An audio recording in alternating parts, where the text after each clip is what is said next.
Bonjour et bienvenue dans la chaîne Mathématiques Sciences. Aujourd'hui, je prends et expliquer une nouvelle vidéo.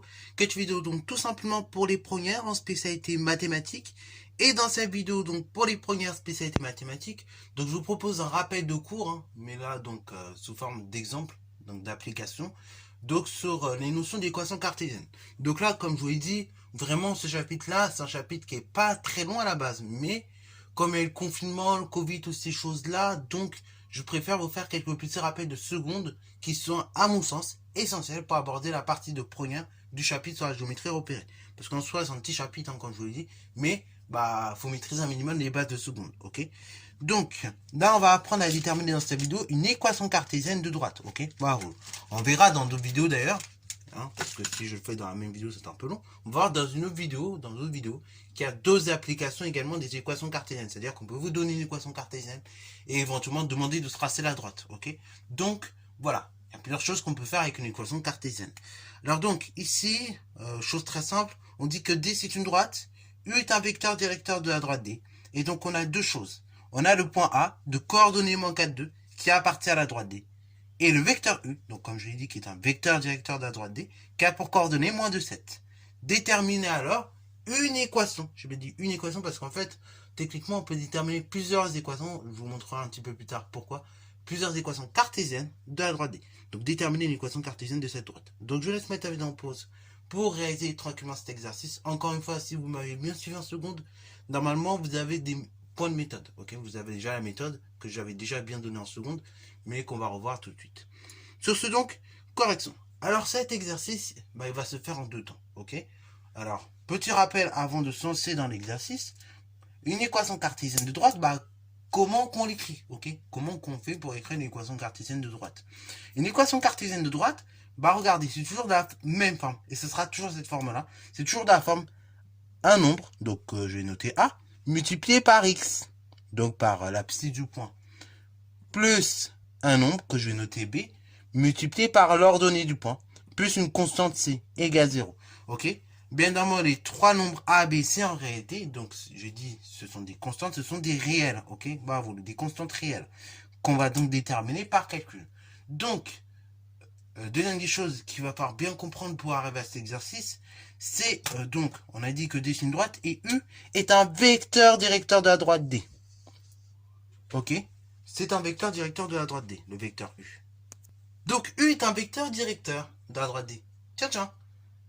Tout à l'heure, je viens d'expliquer c'est quoi une équation cartésienne. On a dit que c'était toujours de cette forme-là.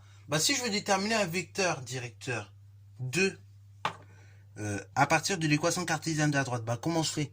Je dirais que U, vecteur U, tout simplement, pour avoir ses coordonnées, donc ce sera l'opposé de B, qui est moins B, pour l'abscisse, et l'ordonnée du vecteur U, qui est le vecteur directeur donc à la droite, à partir de l'équation cartésienne, ce sera l'ordonnée, ce sera A. Ok, donc là, U, c'est tout simplement, c'est un vecteur directeur. Donc, à partir de cette équation cartésienne. Voilà comment on trouve les coordonnées. Donc là, en fait, ce qu'on va faire, dans un premier temps, ça va pas être très compliqué, on va trouver le A et le B. Donc, on va partir de cette notation-là, du vecteur directeur, pour déterminer les constantes A et B. Une fois que j'ai mes constantes A et B, après, je vais remplacer par les nombres, ok, donc ils me seront en fait donnés par les coordonnées, pour avoir la valeur de C. Donc c'est parti mon kiki, donc on va commencer par déterminer donc tout simplement les valeurs de A et de B, ok. Donc déjà on peut dire donc l'équation cartésienne. Donc là on nous parle d'équation cartésienne encore une fois. Donc c'est pour ça qu'il faut être très précis. Donc l'équation cartésienne de D est de la forme, donc la forme suivante, deux petits points. Donc, un réel A multiplié par X plus un réel B multiplié par Y plus C égale 0. Ok, voilà. Donc, dans un premier temps, on va déterminer, comme je vous l'ai dit, les valeurs de A et de B. Donc, on détermine A et B. Et comment je vais faire pour déterminer A et B? Je l'ai dit. Le vecteur U est un vecteur directeur de la droite. Ça veut dire quoi concrètement? Ça veut dire que si j'ai une équation de cette forme-là, le vecteur U, il aura pour coordonnées donc le réel en abscisse, le réel moins B, et donc en ordonnée, le réel A. Ok? Moins B, donc c'est le nombre qui est à côté de Y. Enfin, moins B, donc ça provient de B, le nombre qui est à côté de Y. et le nombre A, donc ce nombre tout simplement à côté de X. Ok, bravo. Donc on détermine A et B. Donc je précise, hein, U. Donc là, je mets ces coordonnées, donc moins 2, 7 est un vecteur directeur de D. Ok, c'est lui en fait qui va diriger tout simplement notre droite D. Hein, vous vous souvenez, j'avais tracé une droite, j'avais tracé un vecteur, donc collinéaire à la droite, à une droite AB, j'avais pris. Et donc en fait, le vecteur U qui est collinéaire à la droite AB, et ben on dit que c'est le vecteur donc directeur de la droite AB, parce qu'il dirige en quelque sorte la droite AB. Ok, donc c'est un peu l'idée qu'il faut avoir. Donc U, U de coordonnées moins de 7 est un vecteur directeur de D. Ok, voilà. Ainsi, de ce fait, on peut en déduire deux choses. Ainsi, donc, on a donc moins B, hein, le nombre on a moins B qui vaut moins 2. Ok, bravo. On a dit l'abscisse du vecteur directeur, c'est tout simplement la valeur de moins B. Ok, bravo, c'est l'opposé de B. Donc, équivaut à, là, je veux pas moins B. Moi, je veux B, je veux la valeur de B. Et bien, qu'est-ce que je vais faire? Je vais multiplier par moins 1. Donc, B égale, donc tout simplement, moins 2 fois moins 1, c'est-à-dire 2. Fin de l'histoire pour B. Maintenant, je vais déterminer A. Donc, A, c'est tout simplement l'abscisse, en fait. Enfin, c'est l'ordonnée, pardon, de mon vecteur directeur. Donc, A égale 7. Bon, voilà. Déjà fait une partie de mon travail. Donc, ainsi, qu'est-ce que j'obtiens? Donc, j'obtiens une équation cartésienne qui est de la forme suivante. Donc, AX plus BY plus C égale 0. A, il vaut 7. Donc, ça fera 7X plus 2Y plus 0. Ok, waouh. Enfin, plus C égale 0. Donc, ainsi, on a la chose suivante. Donc, on va préciser l'équation cartésienne que l'on obtient. Donc, l'équation cartésienne de la droite D est donc de la forme suivante. C'est-à-dire, donc, comme on a dit, AX plus BY plus C égale 0. Avec donc A égale 7, on a dit, et B donc égale tout simplement 2. Soit, du coup, on obtient la chose suivante. Donc, on a dit 7x plus 2y plus c égale 0. Ok? Donc ça, voilà, on en est là. Maintenant, bah, concrètement, question qu'on doit se poser, mais quelle est la valeur de c? Parce que là, concrètement, on a une équation cartésienne, on connaît A et B, mais on ne connaît pas la valeur de c. Et je l'ai dit, c, c'est une constante réelle. Alors là, maintenant, on va falloir se rappeler d'une seconde chose. Là, dans mon exercice, ok, le plus gros est résolu, on a déterminé donc les valeurs de A et de B à l'aide de mon vecteur directeur. Mais, on n'a pas tout résolu encore, il nous manque C. Donc pour déterminer C, je vais me servir de ça, du point A. Et j'ai dit quoi tout à l'heure? J'avais dit quoi dans la précédente vidéo? J'avais dit que tout point A, donc d'une droite D, hein, donc d'équation cartésienne AX plus BY plus C, et bien tout point de la droite vérifie justement cette équation. C'est-à-dire que X et Y, ce sont les coordonnées d'un point de la droite. Ok, et ainsi, donc tout point qui est situé sur la droite va vérifier systématiquement cette équation. Donc concrètement, ça me ramène quoi pour l'exercice? Ça veut dire que comme le point A de coordonnées moins 4, donc 2 appartient à la droite D, forcément ce point-là va donc vérifier cette équation cartésienne. Ok, bravo. Donc on va l'écrire de façon un peu plus propre. Donc là, on a écrit l'équation cartésienne de la droite D, donc qui serait de cette forme-là.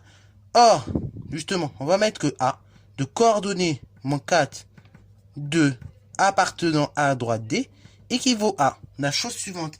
Ça équivaut donc à tout simplement donc 7xa plus 2yb plus c égale 0. Ok, tout simplement. Parce que, en fait, et bah, quand un point appartient à une droite, l'équation cartésienne, elle est vérifiée. Ok, bravo.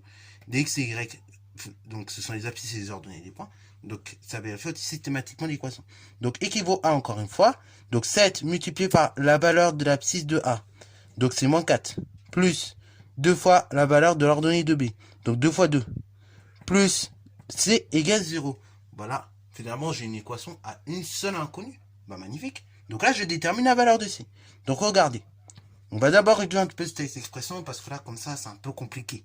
Ok, 7 fois 4, 7 fois moins 4. Moins par plus, ça fait moins. 7 fois 4, 28. Plus 2 fois 2, plus par plus, ça fait plus. Et donc 2 fois 2, 4. Plus C égale 0.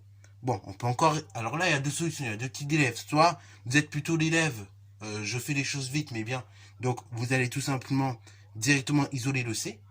Ou soit vous voulez faire les choses tranquillement pour pas vous tromper. Donc vous avez le droit, là, pour bien que vous puissiez comprendre, je vais vraiment faire les choses tranquillement. Donc là, j'ai encore un petit peu réduire. Et après, donc je vais isoler C. Mais on aurait pu très bien l'isoler, encore une fois. À cette étape-là, c'est pas dérangeant. Donc 28 moins 4, là, ça fait donc moins 24 plus C égale 0. Là, qu'est-ce qui me dérange? J'ai moins 24 plus C égale 0. Moi, je voudrais arriver à C égale quelque chose. Et ce qui me dérange, c'est le moins 24. Donc, qu'est-ce que je fais? Je vais ajouter plus 24 aux deux membres de l'égalité. Comme ça, je tiens du coup C sur le membre de gauche seulement, égale donc 24. Et donc, ce sera la valeur de C. Donc, C égale 24. Et donc là, on va pouvoir conclure. On connaît les valeurs de A et de C. Donc, alors là, je vais vous apprendre une petite notation qui va vous éviter de faire des phrases et qui va vous permettre de gagner du temps en contrôle.